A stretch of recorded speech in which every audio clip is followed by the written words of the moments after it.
People usually live in places that are like honeycombs. These places have everything divided into small sections like boxes so that it's easy to do everyday things like sleeping, eating, and socializing. But if you travel the world, you can discover some amazing and unusual places where it's not very convenient to live, but people still choose to live there.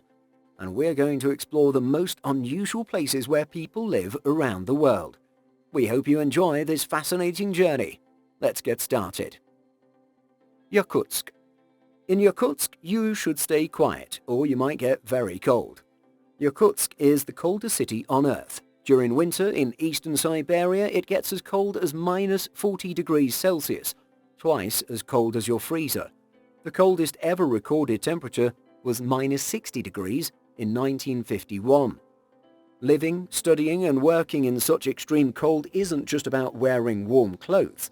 Yakutsk is about 450 kilometers south of the Arctic Circle and around 300,000 people live there. While summers can be hot, reaching over 40 degrees Celsius, winters are different. Things we take for granted become hard, like wearing glasses which freeze to your face. Driving is tough. Cars must run all the time in this cold. If they stop, you can't start them until it warms up. This costs a lot of fuel and causes car problems. Even buying milk is tricky. It freezes during transport because the cold is stronger than the fridge. The main challenges are the very short winter days. Just 4 hours of daylight and the super long summer days with 21 hours of daylight. It's a unique place, great for storing ice cream, but not for those who don't like extreme cold. Casa Toano. Let's take a look at one of the weirdest and most awkward houses in the world. The Casa Toano residence is located in northern Portugal, and it's perched between 4 enormous rocks on a high hill. Surprisingly, even though this house was built relatively recently, in 1972, it has a very primitive appearance. The construction of the house is quite basic, and inside there's no electricity. It's safe to say that living there might not be everyone's dream. However, this unusual building has become a tourist attraction for those seeking an unconventional retreat. The owners, tired of the constant attention, eventually moved away. Nowadays, the house serves as a museum with historical photos and souvenirs. Unfortunately, it also attracts vandals, so they've had to install bars and even bulletproof windows to protect it. Gastle. The Gastle in northern Italy, built in the 1930s near Verona, isn't a showcase of architectural beauty. Instead, it's an innovative structure designed for a unique purpose. What sets it apart is that this house can rotate, following the sun, much like sunflowers do. The architect developed a mechanism that accurately tracks the sunlight. You might wonder why. Well, the idea is to capture the sunlight for potential health benefits, or simply because someone enjoys reading books in natural daylight without having to reposition their chair or move to another room. While the house may not look like a flower and has a somewhat space station appearance, its remarkable structure has been working perfectly to this day. The house rotates as needed to make the most of the sunlight. Deos Bodega. This unique place is located in the southern Spanish region of Andalusia, specifically in the beautiful town of Deos Bodega. It's part of a group of towns known as the White Villages, or Pueblo Blanco, because all the buildings there are painted white, making it look like an architect designed the whole town in one go. This town is incredibly charming, and its fame isn't just because of its colour. Many of the houses are built into rocky slopes, providing shelter from the intense heat. The rock serves as both a roof and a shelter from rain, which, though rare, does happen. This provides shade and keeps the houses cool inside. Even some parts of the streets are covered with a stone canopy, creating a gallery-like effect. It's an unusual but skillful and wise use of the landscape. Wandering through these snow-white streets is a real pleasure, isn't it? Atuler Village. There's a village in China with a named Atuler Village. It's situated on a cliff 800 meters above sea level. In recent years, it has become famous thanks to the internet and is now a tourist attraction. People used to live here who were so poor that they had no choice but to cling to the cliff, literally living on the edge. To reach the village, you had to climb a series of shaky rattan ladders. In 2016, the local government unexpectedly invested a large sum of money into this remote village. They built a new steel ladder which is much safer. However, you still have to climb 2,556 steps, covering almost 3 kilometers. This impressive new ladder cost nearly $150,000. The path back home for the villagers has become much safer, and it has also attracted tourists. Now you can see people everywhere with their selfie sticks. For the locals, living here means being more connected. But imagine if you've already descended the ladder and then realize you left your phone or wallet at home. Bedrock Temple. One of the most popular attractions in China near the city of Datun in Jiangxi province is a man-made structure that's up to 1,500 years old. It's situated 75 meters above the ground, which is as high as a modern high-rise building. Every day, a stream of pilgrims visit this unique place. What makes it special is that it combines 3 different religious concepts in one temple. The temple is built on the side of a cliff, incorporating elements of Taoism, Buddhism, and Confucianism.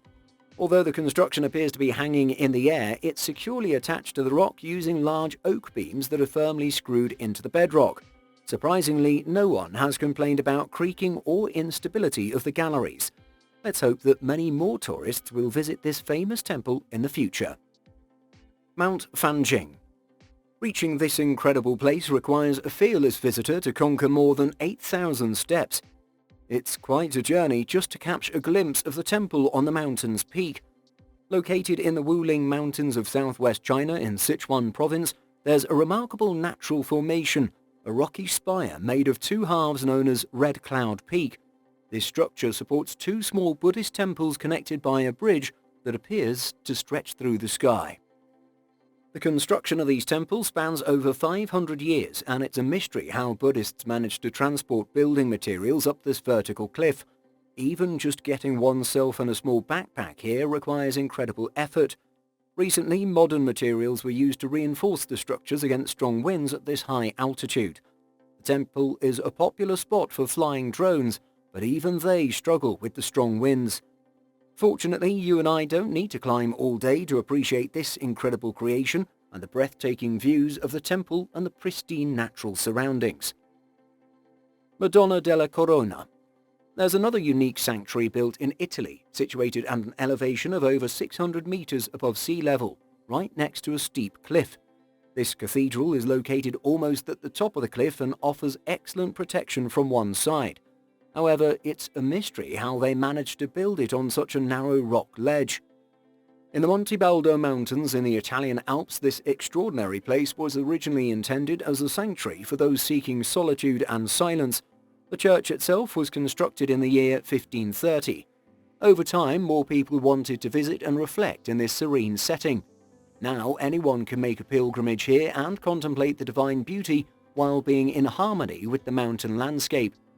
You just need to climb a narrow staircase to reach the square where the complex is located, and remarkably, it has survived the turbulence of the 20th century. Floating Village. This unique settlement is located in Cambodia on the largest freshwater lake in all of Southeast Asia, called Lake Tonle Sap. It serves as a floating home for not only a large number of fish, but also for communities with a total population of around 1 million people. Yes, they live in boathouses on the water's surface, and the main reason for choosing to live here is the lake itself. Lake Tonle Sap is one of the richest fishing areas on Earth, inhabited by up to 200 species of fish. It's freshwater and lacks dangerous creatures like sharks or crocodiles. This vast area can be divided into several populated regions, one of which is Chong Nas Village, where around 1,000 families live. These people live and work on the lake, and their way of life is somewhat impacted by the tourism industry. It's not always considered ethical when tourists regularly interfere in their daily lives to observe how they live. The locals have managed to set up sewage and drinking water systems despite the challenges of living on the lake. Perhaps because they've been on the lake for so many years, they've found innovative solutions to those issues. Ponte Vecchio. The Ponte Vecchio in Florence is one of the most popular tourist attractions in Italy. In Italy, Ponte Vecchio simply means Old Bridge, describing the structure itself. Until the year 1218, it was the only bridge in Florence spanning the Arno River. The current version of the bridge has been standing since 1345. Let's call it the new Old Bridge because the original one was destroyed in a flood, and a new one had to be built in the 14th century. This bridge still stands today and is unique because it has houses on it, giving Bridge Street a distinct appearance. Interestingly, it's an ancient European tradition to have markets on bridges. In the past, you'd find stalls selling meat, fish and leather goods on this bridge, and it was convenient to throw waste into the river. However, in 1593, a decree was issued that allowed only jewelers to set up their shops on the bridge. This was an advantage for them. As time went on, the bridge remained the only crossing over the river. What's fascinating is that the wealthy and powerful Medici family, which ruled the city for generations, used the bridge for private purposes. The Ponte Vecchio served as a corridor for them to move between their palaces. The family used their own elevated gallery to avoid descending onto the street, so they didn't have to interact with society, avoiding seeing dirty beggars and keeping their fine leather shoes clean and free from manure on the pavement. Hstat. Hstat is the name of a picturesque Austrian village, and you might be wondering why it exists in China. The simple truth is that there is a Chinese Hstat, an exact replica fully constructed in China in the province of Guangdong. But why was it needed on the other side of the world, and for what purpose? The reason is that China has a unique habit of recreating famous and not-so-famous structures on a grand scale. They don't just think about individual buildings, they recreate entire urban plans in various places across the country. They've built full-size replicas of well-known structures like the Great Pyramid of Giza and the Eiffel Tower, even creating Venetian canals. In the case of the cute Austrian village of Hstat, the European original has stood in Austria for hundreds of years and is a UNESCO World Heritage Site. The Chinese replica was built in 2012 and people live here permanently. The idea was to successfully sell property in this region to wealthy Chinese who for various reasons could not acquire it in Europe, so China decided to create a replica of this beautiful village. If you had the choice, what famous landmark or replica would you like to see near your place of residence? Perhaps something like Big Ben? The Meteora Monasteries. Have you ever wondered why people in the past chose some of the most inconvenient places on Earth to build their temples? It's as if they were trying to prove something in a peculiar way. Let's explore one of the most inconvenient and highest places, a whole country of monasteries in Greece known as Meteora. This complex was constructed many centuries ago atop gigantic finger-like rock formations, offering breathtaking views of the sea and the surrounding landscape. The word Meteora translates from Greek as between heaven and earth, which is incredibly fitting for the 6 functioning monasteries seemingly hanging in the air. In these monasteries, a few monks or nuns live, and the monasteries themselves received UNESCO World Heritage status in 1988. They remain highly popular on tourism charts with a must-visit recommendation. So consider heading to Greece to explore these holy sites. Thanks to drones, this area is experiencing a renewed interest, allowing people to endlessly admire the fantastic beauty from new perspectives. Drina Riverhouse. A lone rock in the middle of a river with a house on it. It seems like something out of a collection of stories, as if a flood swept away the cabin and brought it here, just like in a fairy tale. The house on the Drina River in Serbia has an interesting story to tell. In the summer of 1968, a group of friends was swimming in the river, and they wanted to take a break on a rocky island. The rocks themselves were sharp and uncomfortable, so they decided to bring some things and build a temporary shelter. It all started with a few boards to lie down on, then a few more to escape the heat. Eventually, the idea to create a house took shape.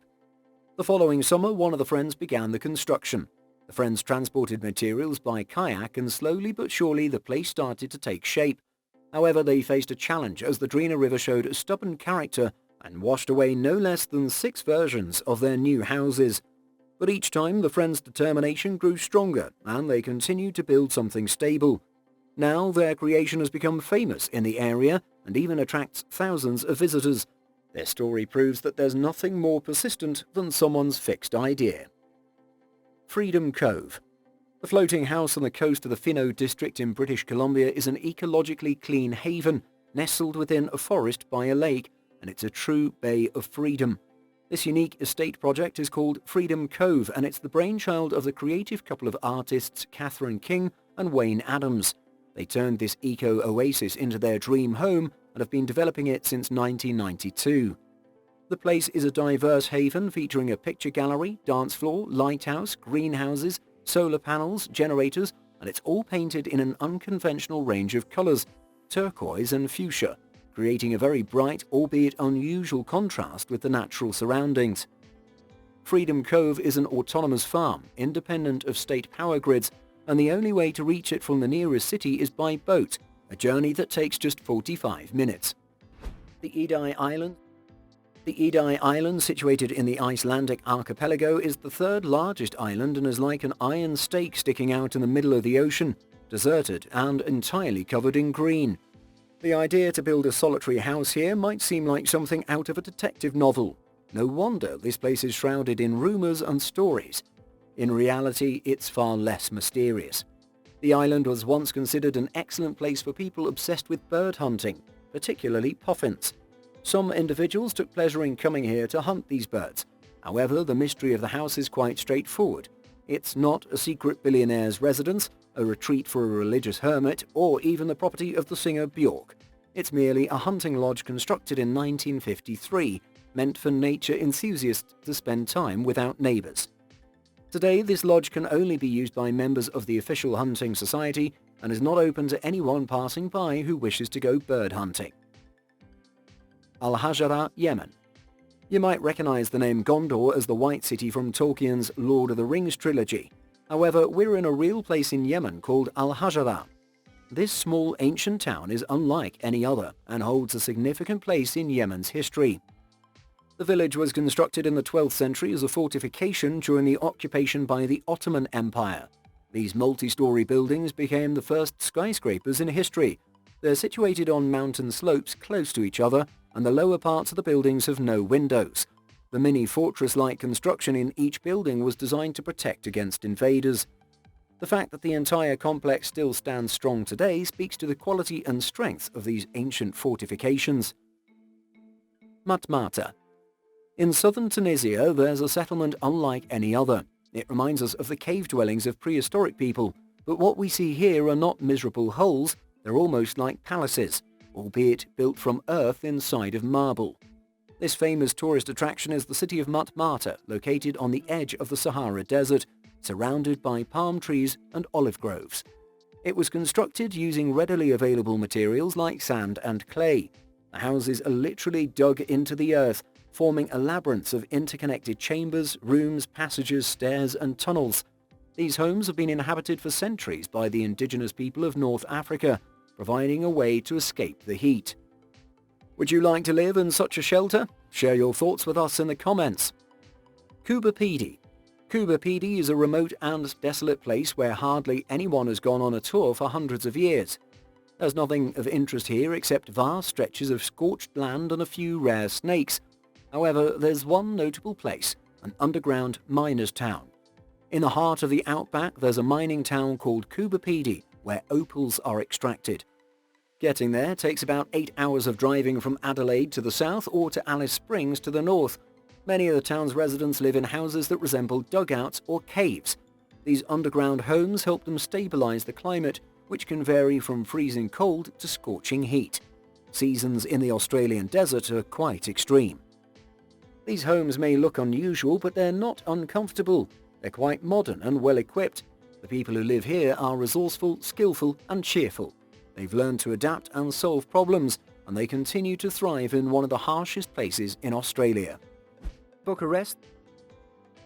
In Bucharest, the capital of Romania, hundreds of people live in the sewer system, and around 1,100 teenagers are considered children of the underground.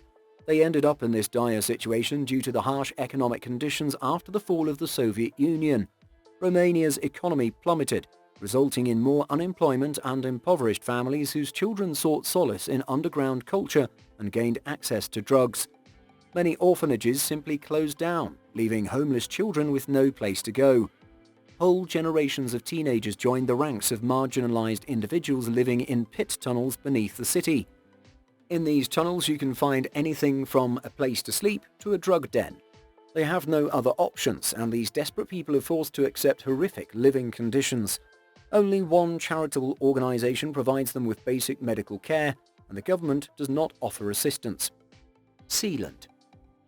Sealand, a former military platform located approximately 12 kilometres off the coast of England in the North Sea, proclaims itself as the Principality of Sealand since 1967. The author of this micronation project, Paddy Roy Bates, was not officially recognised as a prince or a count, but he occupied the platform. It was built by the British during World War II and later taken over by radio pirates until Bates claimed it in 1978. He even managed to repel an attack by mercenaries. However, Sealand has not gained the status of a sovereign microstate and is technically located in British waters. This whole story resembles a plot from a game or movie, and it's probably not the most convenient place to live.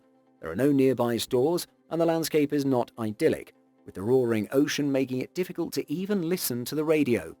Nevertheless, someone still wanted to live there. Have you ever had the desire to visit any of these strange places? Or, on the contrary, did you look around your apartment and appreciate all the advantages? Share your thoughts in the comments below.